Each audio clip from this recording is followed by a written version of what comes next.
Welcome back to Partnerships Unraveled, the podcast where we unravel the mysteries about channel and partnerships on a weekly basis. My name is Efe and I'll be your host in this episode. I'm excited to announce our special guest, Lucia Meyassed.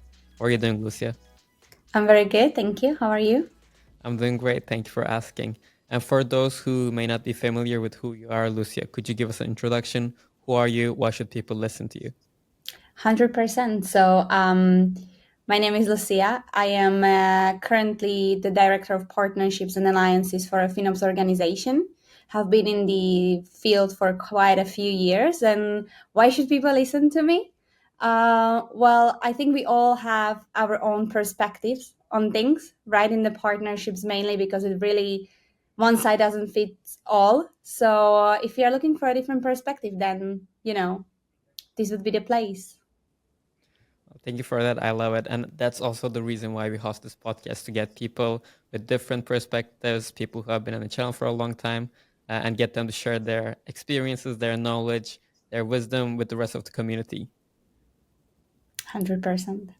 So, in our previous chat, you shared that the traditional way of prospecting for new partners is dead. Well, let's not call it it's dead, but you said that it needs to have a change because I think the partners out there, they're getting prospected too much by vendors, and they are starting to drown in vendor communications. And also, there's a lot of noise in the market. A lot of vendors are popping up, so the field is getting a little bit crowded. So how do you think that vendors can differentiate themselves, or how do you think prospecting new partners should change? So I think it's in general, right? Like we have information, like new messaging, everything coming to us from all different directions, not just at work, but personally, you're being prospected on your personal phone for many different services. You have all these different social medias. And I believe that the last thing that you really want is to just have more of it, mainly when around 90 something percent of it is not relevant to you at all.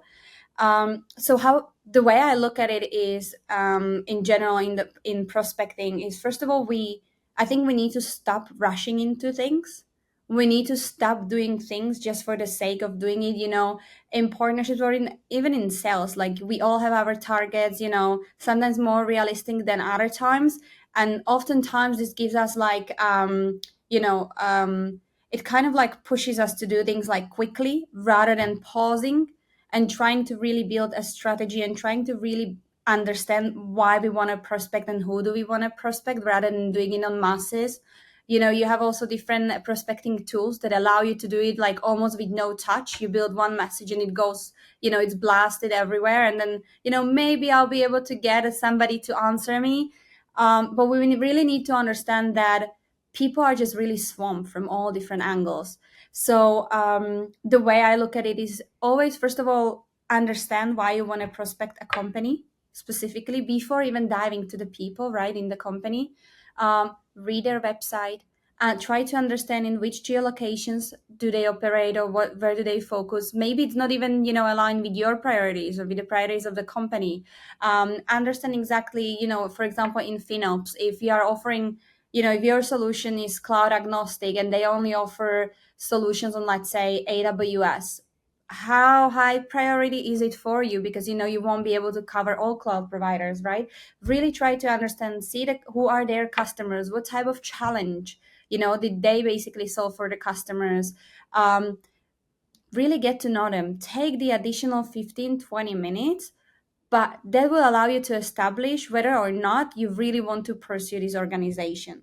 Once you do want to, try to talk about the outcome, right? Don't just say about what's our value proposition, like, the typical, hi, we can do this and that for you, but really try to understand from their perspective, like, why would they want to work with you? What are they going to gain? Every company is really all about customer retention, increasing the current contract value of their existing customers, bringing new logos, and being the leaders on the market, right? So try to see how you really play with this. And then when you talk about a person, make sure you're not just targeting someone who works there. You really need to understand who would be the right champion for you, who are the decision makers. Now, not always you have all this information, right? Even when you look at websites, some companies share more than others, but when you're in the field for quite some time, you're also, you first of all, you have connections, but you're also a member on different forums. Like, try to really do your homeworks, and then when you're prospecting the person, try to, like, again, put yourself in their shoes. Why should they basically answer specifically to you? How are you going to basically help them get to their personal target? Not just personal, but obviously also the company one. But try to really be different. Just, I'm all about quality rather than quantity. And I think that, even person who is prospecting would actually do a favor to them, because even though, rushing to it and sending it all around can show maybe a little bit of success, or a quicker basically response rate, if you send it to masses. But whether anything actually of value will come out of that, probably the chances are a little bit lower. Now, I'm not saying that the prospecting is completely, basically you mentioned that, but I'm not saying that it's completely not working. That's not true. It still works, but in order to increase the chances, I think one of the ways to do it is to really do it outcome based. And then also use different sort of channels, like you have AWS, for example, that you can, also, if you do the game night well, you can get referrals from them, connect with people, build relationships, be out there. And I just think that that's something that, we see and more success, and obviously conferences as well. Yeah, I fully agree with that because I have a background in sales. So the automated outreach that you do at scale to masses, I think it never works, and I feel Yeah. like uh, it's losing its effect over time. I think maybe a decade ago, maybe that was more useful. But I think that now there's so much noise in the market that it's not working anymore. And I think the same goes in 100%. the channel as well. If you spend more time prospecting the partner, understanding who they sell to, how do they sell to, what kind of services they offer. And when you go to that partner, instead of talking about why your product is so good or why you're so special, you talk about how it comes into play within their strategy, within their processes, then I think you have a much higher chance of succeeding.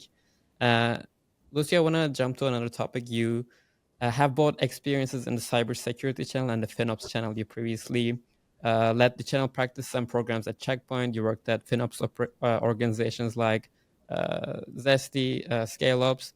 From my experience, within every vertical, the channel operates very differently. There are some nuances and there are differences between how things are being done. So, from your experience, how does the FinOps channel differ from the cybersecurity channel? So I think there is a very big difference, right? As you mentioned, every sector has a different, basically, it's slightly different. But unlike cybersecurity, which is a very mature market, it's been around for many, many years, FinOps is something that it's still evolving. People talk about it more and more over the last 4 years. It's more of a focus, but it's still not something that would be completely mature. And also, the changes in FinOps are much more dynamic, I would say, because it's really just evolving, right? But except of that, like when you think about it on the levels of a company, no matter whether you are 5 employees, 10, 20, 30, doesn't really matter. You understand what cybersecurity, you understand that you need to have it. If you're a small company, maybe you don't have the top all the layers, but you do have some sort of cybersecurity already in place. You know that you need to hire a specific person for it, right, eventually. And it's really just somewhere in the core of, like, understanding. It's the same thing, like, you understand that you will need a CRM if you're going to sell, right? But eventually, but FinOps is just not there yet. So I'm not saying, FinOps is very important, but it's just not at the core level of the companies. It's not something that when you establish a company, it's not something that you think about. It's not something, because firstly you need to get there, right, to a certain scale in order to be have the headaches of, saving money or utilizing the resources better, and so on. So obviously that's a very, very big difference also when you are selling, because cybersecurity, is something that companies have budgets for, usually dedicated. When you mention cybersecurity, everybody can imagine, they know what to imagine, they know what it is, even if they don't understand all the layers. But when you mention FinOps, it's just it's very different. While many companies already have DevOps teams, and FinOps specialists, still, because it's such a new market and so many new FinOps tools are basically being, created like on I would say monthly basis. Um, Oftentimes customers don't even know what's the actual offering. They don't know what to exactly look for. They don't know what it can actually do. And also they know that it's not such a critical thing like a cybersecurity, meaning if you don't have cybersecurity in place, you know what can happen. You know that there can be a hacker, you can lose the data, it can impact your customers. You know that those things are very crucial and critical. But when you don't have a FinOps, you probably do a lot of manual work. You also, you probably pay more than what you need to do and things like that. But again, it's just not yet in the maturity, or it's not yet incorporated into the core basis of things that the companies think about that they need at the beginning. Now obviously that also reflects, it's basically also reflecting in the whole power game, or in the whole way of how you do business with your channels. Because I, from my experience, and I believe that in cybersecurity, it's just the flow of partnerships and the vendor management and the customer is just already so well established, and it just flows very well. Many cyber companies are um, primarily or basically focus on the channels, but again, FinOps is just not yet there in terms of the mature level, right, of the actual field. It may get there. It will probably take a few more years, but yeah, it's just a, I would say it's very different from Yeah, many different aspects. yeah, I that's interesting. So what I would like to understand is like having worked in the cybersecurity place and also in the FinOps space. So you mentioned that the FinOps is a much less mature product category. Uh, how does this change the way you go to market through the channel? How does this change, for example, working with partners or recruiting new partners? What has been your experience? So, first of all, it also depends on which type of partners. If you go to the partners that are native FinOps partners, right, that they have built all the practice around basically offering FinOps services, there also you can have two levels. Some partners are basically doing what other tools can do automatically, but they just do it manually. So they might be reluctant on, having a relationship with the vendor because it would be like taking their job away. Not everybody. Some of them will see it as an opportunity. They can just automate things and basically still, put it under their portfolio of offerings. But when we talk about the actual, go to market with the partners, if you are reaching out to partners that are not native in the FinOps, you need to help them build a FinOps practice around it, because oftentimes they will not even know exactly, from which directions to go. And also, they will not necessarily know how to position it in front of the customers. So the enablement path there is much longer. It's never ending, really, because as you know, there are also all the time new salespeople, it's delivery people, and things like that.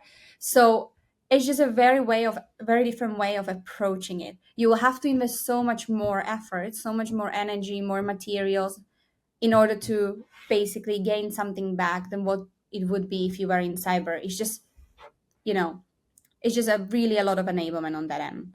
Yeah, from what I understand, I think you need to drive a lot of education and enablement to the partners to help them understand what you're selling, how they can sell it, how they can use it, how it differentiates from the current way their customers may be working. So I also think that maybe within that space, the channel marketing role comes into play as well to, drive that content, drive that message to the market and to the partners.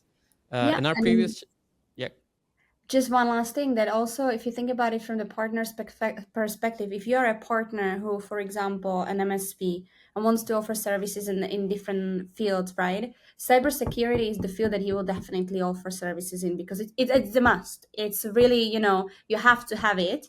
Where FinOps, as I mentioned, FinOps it's at this stage, even though we people talk about it more and more, and more and more customers, are attracted to it, and there is so much money in the market, not everybody will put it at the same priority level, as a cyber or other fields. yeah, yeah, I completely understand you. In our previous chat, Lucia, you shared an interesting concept with me, a special type of partnerships. I think you call it a soft partnership. Would you please explain it to us? Yeah, so I don't actually know if this is like if this is the name that everybody would, use, but I'll give you a little bit of more background on it. So first of all, in FinOps, as I mentioned, ever evolving, right? You have all the time new tools coming out. And what we've realized was that, first of all, it's really packed. Like not necessarily in like, Kubernetes or EC2 or compute, doesn't really matter, but it's a lot of tools out there. But we also noticed that some of our partners are selling us together with other cause of FinOps basically tools, really covering just different aspects, storage and things like that. And so I reached out to those other vendors, and we had a conversation, and we basically talk about how we can leverage this and how we can really build something together that we will benefit from, but also the partners and also the customers at the end, right? Because they will have like a one-stop shop from through one partner. They will be able to be covered on all different aspects, basically. So we call it a soft partnership because what we basically decided is that first of all, we are not binded to do anything, but we do share the same value. We see the same vision that what we would like to actually achieve. The idea would be that we would first of all do account mapping of partners together, so we would be able to basically see with which partners we already work together, which ones we are not yet working together, so that we'll be able to make the mutual introductions and basically benefit from it, right? The partner should be basically open to it because he will get additional tool and he knows that those two or three tools already work well together. We've also kind of like built this how to position us together. We shared information on what's our ICP together so that we all will know exactly, what works for whom and where things wouldn't work the way that we would imagine. Then we would also obviously share some prospect lists in terms of the direct, outreach and customers to see exactly what we can do. But also in terms of like cloud providers like AWS, the actual value there would be, if you give us one referral, it potentially can translate to three deals, which means three deals through AWS Marketplace, which means basically additional, the customer just gets with one kind of like introduction, from you, like additional basically benefits, happy customer, right? And so like, so yeah, so really it. It's not binding. Nobody will, be angry if things don't work out the way that we would want to. But at the end, I think it really is important that we found the right people from those vendors who were willing to give it a time. We don't have targets on it. It's really just like a handshake deal. We do like the positioning also together because it's a strong FinOps package that also in terms of the competitors, it's supposed to be, like, hey, we are like this solid rock and we can cover the customer really together. And also customer, like imagine if you are being approached and, either you can choose to go through three different channels to get three different tools, and now you have one channel who can basically give it all to you. You'll probably decide to go, even if just for the ease of use, for the one who is going to be able to cover you from all the different aspects. Yeah, I think this is a very exciting space because now there are these kind of tools, maybe so the MSPs offers, and within the services they offer, they typically integrate or they bring together a bunch of different solutions from different vendors, and they position that to the customer. Now, I Yeah. think that also there's a lot of value in those vendors coming together and understanding how are we working well together, what are the integrations that we can offer, how we can go to market. It could be sales, marketing, and having those conversations and then making it clear. I think there's a lot of value in there because at Mm-hmm. the end of the day, the end customer is not really looking to buy products, they're looking to buy solutions. So when Right. you have those conversations and when you make that very clear and concise what you're offering and work together with other specialist tools, other specialist vendors, and creating that best of both worlds solutions to the customer, I think that there's a lot of value there, and I think that the vendors who are going to master this is going to start winning. Mm-hmm. That's the shift, that's the theory that I have. I think there's a lot of value in here.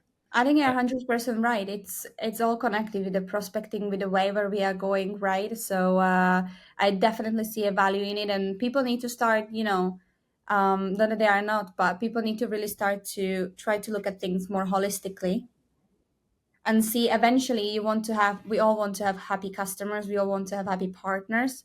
So let's just put our hats and minds together and think how we can do it together, and put our strengths basically into one basket and really approach it from that direction. Yeah, sometimes the problem that I see in the space is that, for example, so you call it a soft partnership, but I would maybe also put this in the category of some sort of an alliance. Would you not agree with that? Alliance. I think it is. It could be considered as an alliance. 100% could be as an alliance. Again, to me, alliance and soft partnership is kind of very, it's like a synonym. I guess just from for me, having the distinction between cloud alliances and partnerships, I rather put it under the soft partnerships roof. But yeah, some people could have also say tech partnership, even though there is no technical integration or nothing like that. That's why I mentioned it's the term that I used. It works for me. It seems very natural for me to say that, because eventually in actual channel or in actual partnerships, you do have some sort of an expectation in terms of the tangible values, right? You do expect them to bring in this amount of business or that amount of new logos and things like that. What I hear, it's very much like, let's try it out. I'm glad we see the same picture. I'm glad we look at it in the same way, but let's just not commit to numbers that we might then either be stressed in reaching out or see that we won't be able to reach it and then we'll just completely step away. Let's just see how much we can do, because eventually we are all just either ICs or like have only a few people on the team, and you just at first you always have the priorities of the company, and then this is something that we want to do with our spare time.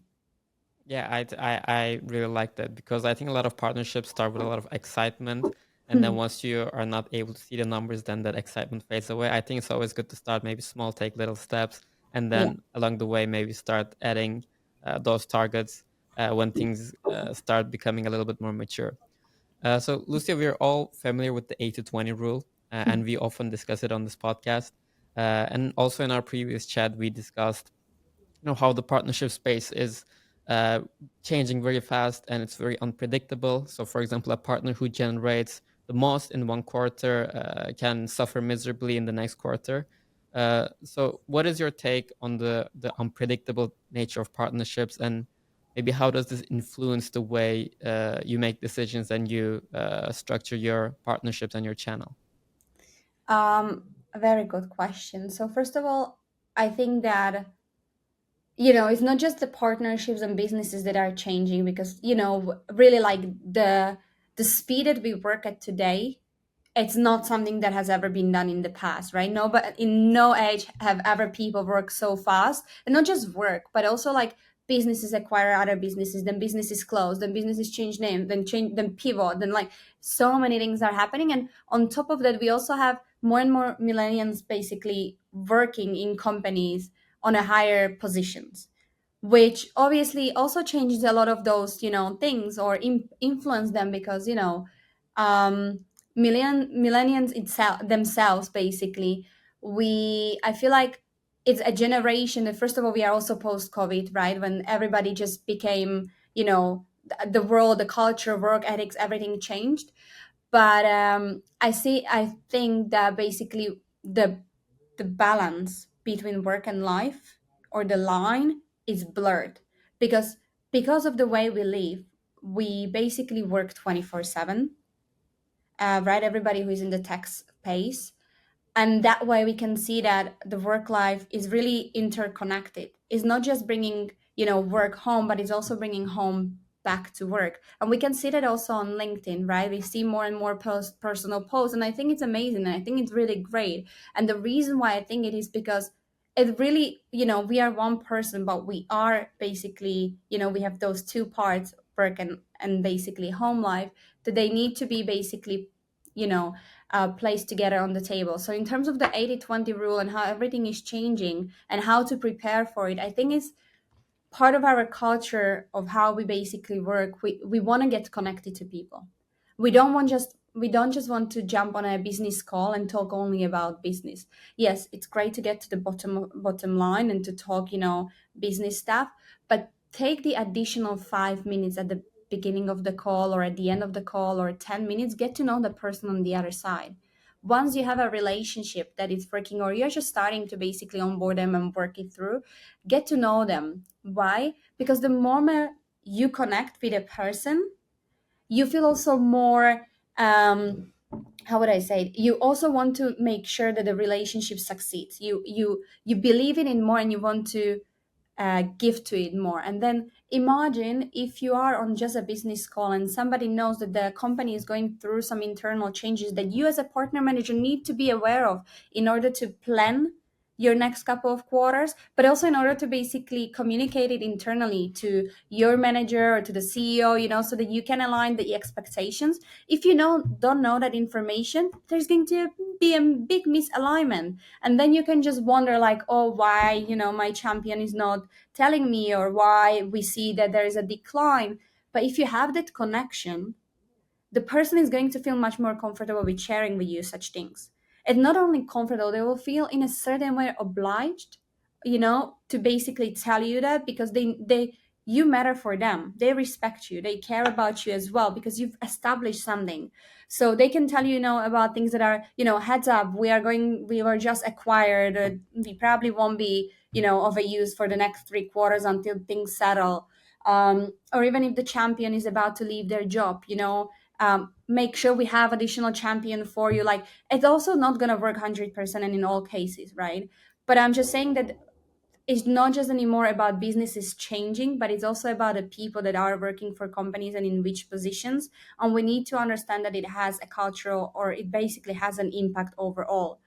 And generation after generation, we want to be more connected to people, because again, we work all the time, we sit on the computers all the time. This is our life, right? Then we come home, and then many people are still, many people, like, I don't do it, but we do scroll right on our screens, we watch TV, and the personal connection is not like we are able to be outside and meet new friends and meet people all the time. So I feel like the connection needs to be established there, and then eventually, once you know more, you can use it for your business, basically. Predictions, you are able to communicate it really internally, and also build your overall plan. You will know, okay, so if I know that two of my strongest partners are going through something and they are not going to be delivering over the next 2-3 quarters, I need to work on onboarding additional, 6-5 partners this quarter, so that I'll be able to cover the gaps. Or not just to cover, I'll be able to grow, throughout the year. So that's really the one aspect. The other aspect is to also make sure that we internally enable, companies on the fact that the 80/20 rule exists, and that the partnerships are constantly changing, and that we can't put all eggs into one basket, and that the management of the company needs to understand that, you just can't predict. It's just not predictable, and no matter how well you do your job, sometimes things will just be completely different to what you expected, in a quarter, and then like the next quarter things can look again very different. So it's just, really being able to live it for a couple of years now. It's something, it's just the way it is. We just have to do our best, and and try to change all the time as well. I want to come back to the first point you made, because I think that was such a beautiful message, and it almost made me cry, because I think there's a lot of value in there. I think you touched on a really important point, especially I think it's not only in partnerships. I think overall that we do seek more connections, and I think that it is important that we take the time to get to know the person on the other side of the screen. For example, we do these podcast episodes a lot of time online. We have a studio here, but like we invite people all around the world, and it's not the same as having that person, seeing them in person. But I think it's a bit more challenging to have that connection over the screen. But I think that there's something really beautiful and wholesome uh, within there. I think that this is also something that like I'm trying to get better at as well, and especially within partnerships. I think in typical from my experience, partnership the people who work in the space are already a little bit more inclined to uh, cr- create that personal connection with people and have tendency to invest in relationships. So I think that's very beautiful. But I think that was a really good message for all of our listeners. So Thank maybe a you. takeaway is that Yeah. for your next call, maybe take that 5 minutes at the end or at the end of your 100%. call. It's all about a relationship building, right? And we all have to like it's sometimes it's really hard because we are all we have all our targets, we want to get there, and then you get to the call, you have 100 action items to get out. Let's just stop. Firstly, we are human beings. um I consider it really amazing when I hop on a call with a partner and the partner remembers a thing that they asked me about, like whether it's something from a personal life or whether it's a book that we talked about. It really gives you the additional motivation and drive that you need in order for the things to, really click. So I'm a big believer of it. I love it. Well, Lucia, so we always like to ask our guests to invite the next guest on the podcast. So maybe someone you have a special connection with, someone who is knowledge in the channel, in the partnership space. Who do you think would be a great guest on the podcast? So I don't want to call out a name without actually me telling the people that I'm going to mention their name. Fair. But I can definitely share with you privately. And except of a person, I can tell you a topic of my interest as well. Because over the past couple of months, we see more and more chief partnership officers, or the role basically getting a spotlight, which I don't think it existed a year ago or 2 years ago. I guess to understand the dynamics of how really the fact that they got this title of basically C-level with partnership, how did it shift or help them to achieve their goals? Because oftentimes in organizations, partnership will sit under the CRO or sales. Not oftentimes they will report directly to CEO, which obviously brings a lot of challenges, from it. And I'm not going to even touch on that. But whether the fact that there is now this new role, whether that has impacted any of the challenges, with the direct sales or with the priorities or partnerships. People also oftentimes are very understaffed, and you do like everything. You do marketing, sales, partnership, everything. So I guess I would just love to understand that perspective. Yeah, I think first of all, thanks for calling out because I think this is a very interesting topic that we didn't address in this podcast yet. I can think of a few people who would be amazing guests to talk about this. I think like Asher Matthew, founder of 100%. Partnership Leaders, Yeah. uh, Jay McBain, or Chip Rogers. I Yeah. think those people would be amazing. But thanks for calling out. We will definitely make an episode about that. Thanks for your suggestion. Of course. Happy to be here. All right, thank you everyone for tuning in. For those everyone who want to connect with Lucia, I will make sure to put her LinkedIn in the description, and see you in the next episode.